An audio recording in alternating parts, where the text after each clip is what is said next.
One of the biggest things that I've seen people talk about that they want for the Nintendo Switch 2, outside of themes or eShop music, is some form of achievement system or trophy system that the Xbox and PlayStation have. Now, and essentially, for those who don't know, if you're out of the loop, when you complete certain tasks in Xbox or PlayStation games based on what the developer or programmers put in, it will give you like a little memento, a little pop-up that says, hey, you accomplished this, and you get a point total for it. Or if you're on PlayStation, you get a type of trophy, a bronze, silver, or gold trophy. Then if you get all of them, you get the platinum. And Microsoft's equivalent of the platinum for getting everything, I guess, is coming later in the year. But for many years, Nintendo has opted to not do that. They've opted to build the achievements into the game. So you can unlock different things like in Astral Chain, or you have different stamps in some of like the Nintendo Switch Sports Resort or Nintendo Switch Sports or games like that. It's just all kind of built in, or there's different type of achievements that even pop up like Xenoblade Chronicles X. But now with the Nintendo Switch 2, we have this thing called the Donkey Kong Challenge. And with the Donkey Kong Challenge, it's essentially like interactive cards that you unlock when you do a certain achievement. And they were retroactive. It's active right now. You can go on Donkey Kong when it comes to the classic games for NSO, and you can do them on the Nintendo Switch 2 with Donkey Kong Bonanza, and you can unlock these pretty cool interactive cards that are actually significantly more impressive when it comes just from a visual flair standpoint than what Microsoft and Sony are doing. But now Nintendo has it to where it's not just a little thing that pops up to show off to your friends, but it's actually something physical. And with this can actually be the next evolution of what an achievement or collecting all achievements can be, and can blow away what Microsoft and Sony are doing if this pans out for a multitude of games for the Nintendo Switch 2. So we're going to talk about that in addition to some big updates with Nintendo Switch 2 games like Kingdom Hearts 4, huge updates there, and Fire Emblem Fortune's Weave. But before we continue, we are giving away a Nintendo Switch 2 at 140,000 subscribers, or on September 1st, whichever comes first. Subscribe, like, comment. The winner will be chosen at random, and it's a worldwide giveaway. Thanks, peeps. Okay, let's start off with the Nintendo of America post here. And they said on Twitter, complete the entire DK challenge and earn a physical 39 card set featuring hashtag Donkey Kong Bonanza and a selection of classic Donkey Kong adventures available to active hashtag Nintendo Switch Online members until September 1st at 1 a.m. PT. You can learn more on the site there. I'm going to check out the site real quick just to see if there's anything else here. Yeah, there's actually a bit more on there. And it says, celebrate your DK challenge journey with a collectible card set inspired by both the colorful world of the Donkey Kong Bonanza game and classic Donkey Kong adventures. This physical 39 card set and custom card case is available to eligible participants who complete the entire DK challenge. No MyNintendo Platinum points are required to redeem this reward.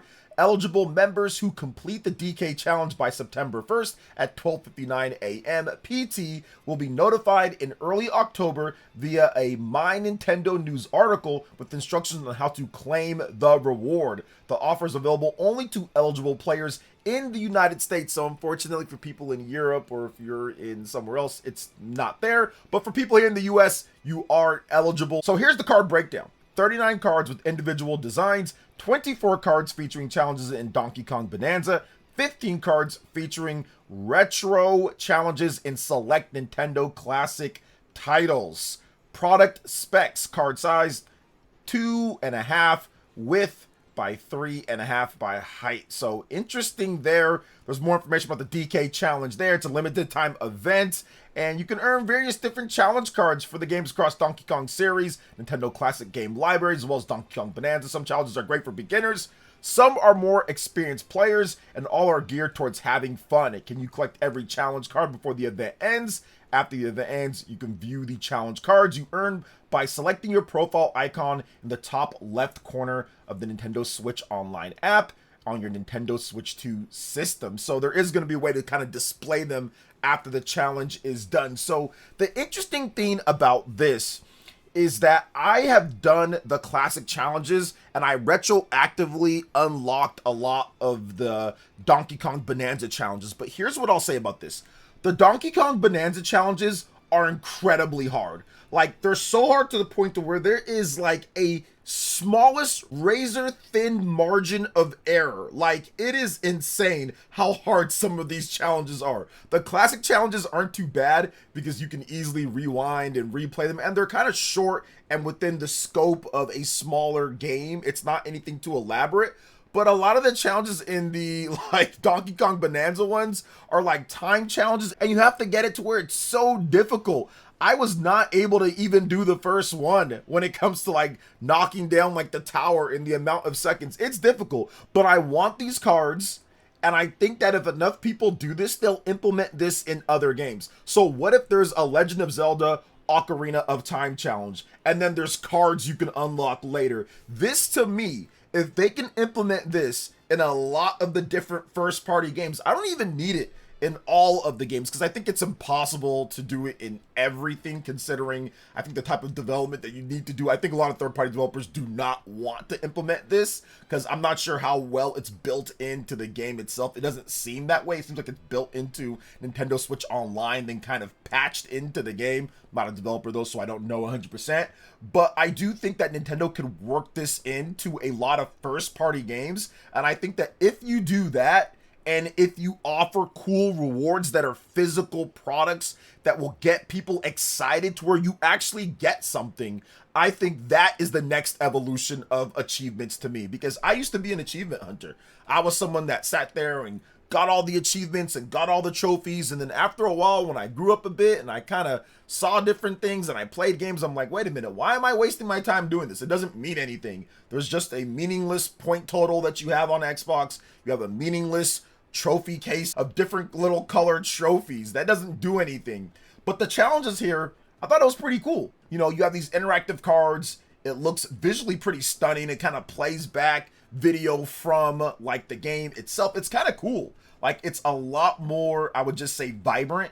And then now on top of that, you actually have something that you can physically get. That to me just blows away anything on Xbox and PlayStation. Now, of course, it's not the totality, because those systems have every single game and every single thing. I'm just saying the potential, if they can do this in every first party game, or at least all of the major big first party games, I think that this is a phenomenal evolution of the achievement system. I already thought it was visually striking better than achievements and trophies because of just how the cards look and everything, but now you actually have physical items that you can get. I think that right there just kind of takes it a notch, or I would say a few notches above anything that we've gotten before. So I am going to try to beat this Donkey Kong challenge with Donkey Kong Bonanza. It's difficult, but it can be done. Some of the Elite Ninja here, I know Mr. Dior from the channel here, shout outs to my man Dior, he's completed it. I think even Nate the Hate, he completed it. There's definitely people that are completing it. So if they can do it, I can definitely do it too. I just got to practice and get good, really, when it comes down to it. I got to really work on my strats on what to do in there, because I got cooked last time that I tried it. I did not get that close.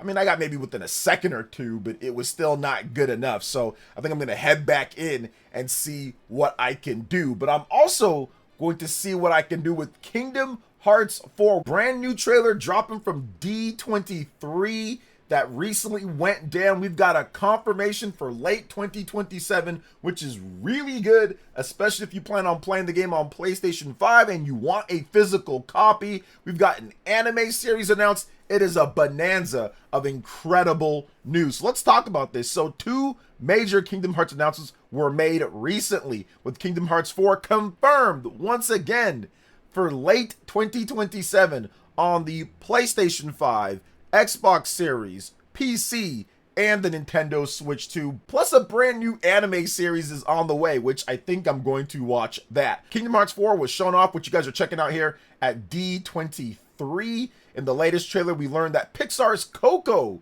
will be one of the featured worlds in the game. Now, Kingdom Hearts news keeps on going. At D23, Kingdom Hearts the series was revealed. This is an original anime inspired by the video game franchise. It will appear on Disney Plus upon release. So, A.O. Davis, president of Disney Kids and Family, said on the news, Kingdom Hearts has captivated gamers everywhere with its unique blend of adventure and imagination. There's something really exciting, taking a world fans have spent years exploring through the games and bringing it to life in a completely new way. And with a creative team that is working closely with the legendary Tetsuya Nomura. Our new series will be unmistakably Kingdom Hearts, while giving fans a whole new way to experience the world they love. Creator Tetsuya Nomura is confirmed to be involved with the upcoming show. This will expand on the universe of Kingdom Hearts while celebrating the characters that have captured the hearts of millions of fans around the world. Kingdom Hearts 4 once again is planned to launch on the Nintendo Switch 2 alongside the other platforms. This is the first time in the history of the Kingdom Hearts franchise that a mainline numbered game is coming to a Nintendo platform day and date with other platforms native on the system.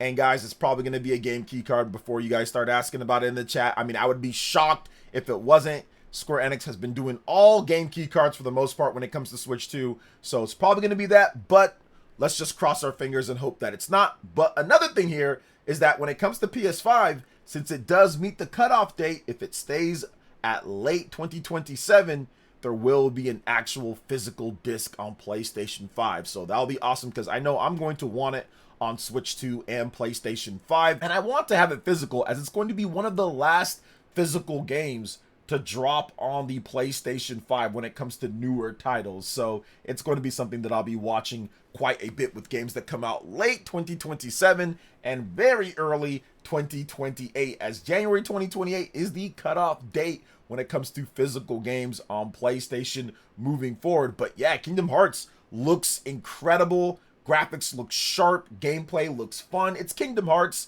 It looks like they've kind of taken some of the feedback from Kingdom Hearts 3. We still need to get a lot more details on combat systems and mechanics and all that, but it does look like Kingdom Hearts. Uniquely Kingdom Hearts, flashy, fun, exciting, detailed worlds. This is what Kingdom Hearts is about, and it's super cool to have it finally coming out with Kingdom Hearts 4 late 2027. So that one should be good. Anime series should be fun as well. It's great to see Kingdom Hearts come in an anime form, and I'm wondering why they didn't do this sooner, to be honest. But hey, better late than never when it comes to the anime series here. But if we're talking about something that we can get soon and not late, that's going to be Fire Emblem Fortune's Weave. We've got an update on the difficulty modes for this game. So when you start up Fire Emblem Fortune's Weave, you'll be able to choose between different difficulty modes. We now have information about what that means. So first up, we've got normal and hard modes.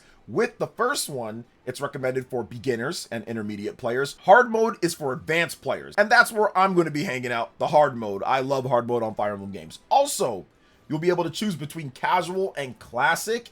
If you go with casual, fallen comrades will return after the battle ends. Classic means comrades can't be brought back. If they're killed on the battlefield, that's it for them, and that's what I go with. I go with hard, classic, because I'm hardcore when it comes to Fire Emblem, and you know I'm rewinding the time or restarting the chapter if somebody gets clapped, because on hard mode, you can't have people die because you might not be able to beat the game if you get a lot of people dying throughout. So I need all my peeps, all my soldiers to make it all the way through to the end. All right. All of these options should sound familiar if you played Fire Emblem Three Houses. You are also able to choose between normal and hard, as well as casual and classic. The one thing we're wondering about is maddening difficulty level. This wasn't available in Fire Emblem Three Houses initially, but was added as a post-launch update. Maybe we'll see something here with Fire Emblem Fortune's Weave with a maddening update post-launch, or maybe there'll be something that they'll talk about more later. So the thing about maddening difficulty is that it really is that. It's like no margin for error. It is hitting like a truck.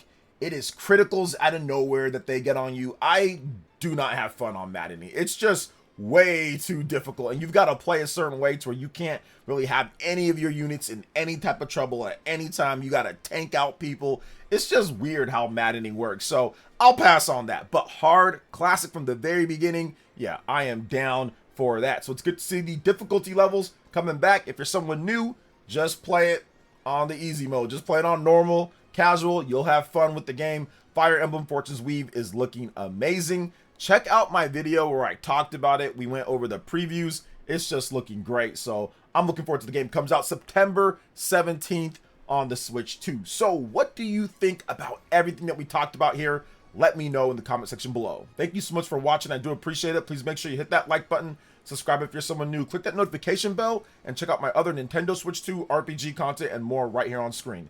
Thanks for watching, and we'll catch you for the next one. Peace.